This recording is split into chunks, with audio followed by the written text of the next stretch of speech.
മണിയാർ ജലവൈദ്യുത പദ്ധതിയുടെ കരാർ നീട്ടുന്നതുമായി ബന്ധപ്പെട്ട തീരുമാനത്തിൽ സർക്കാർ തലത്തിൽ ഭിന്നത. കരാർ നീട്ടണമെന്ന വ്യവസായ വകുപ്പിന്റെ നിലപാടിനോട് വൈദ്യുതി വകുപ്പിന് താൽപ്പര്യമില്ലെന്ന് മന്ത്രി കെ കൃഷ്ണൻകുട്ടി വ്യക്തമാക്കി. വിഷയത്തിൽ അന്തിമ തീരുമാനം മുഖ്യമന്ത്രി എടുക്കുമെന്നും മണിയാർ പദ്ധതി സർക്കാർ ഏറ്റെടുക്കണമെന്നാണ് അഭിപ്രായമെന്നും മന്ത്രി കൃഷ്ണൻകുട്ടി ചൂണ്ടിക്കാട്ടി.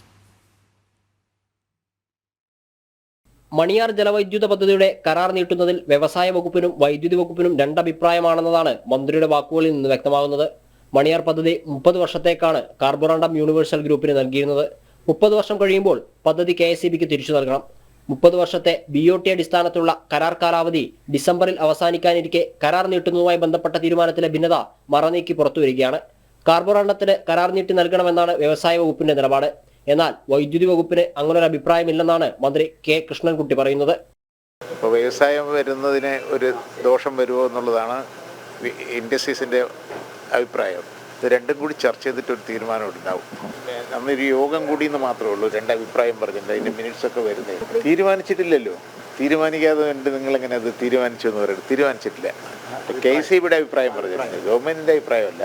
അത് ഇതെല്ലാം കൂടി ചർച്ച ചെയ്തിട്ട് പൊതുവായിട്ട് വ്യവസായങ്ങൾക്ക് അഭിവൃദ്ധിപ്പെടുത്താൻ എന്ത് ചെയ്യണം അതെല്ലാം കൂടി നോക്കിയിട്ടേ ചെയ്യൂ. കരാർ നീട്ടണമെന്ന വ്യവസായ വകുപ്പിന്റെ നിലപാടിൽ അന്തിമ തീരുമാനം ആയിട്ടില്ലെന്നും മന്ത്രി വ്യക്തമാക്കി. ഇതിൽ അന്തിമ തീരുമാനം മുഖ്യമന്ത്രി എടുക്കുമെന്നും കൃഷ്ണൻകുട്ടി കോഴിക്കോട് പറഞ്ഞു. വകുപ്പുകൾ തമ്മിൽ അഭിപ്രായ ഭിന്നത രൂക്ഷമായതോടെ മുഖ്യമന്ത്രി നിയമവിദഗ്ധരുടെ അഭിപ്രായം തേടിയിട്ടുണ്ട്. ജനം, കോഴിക്കോട്.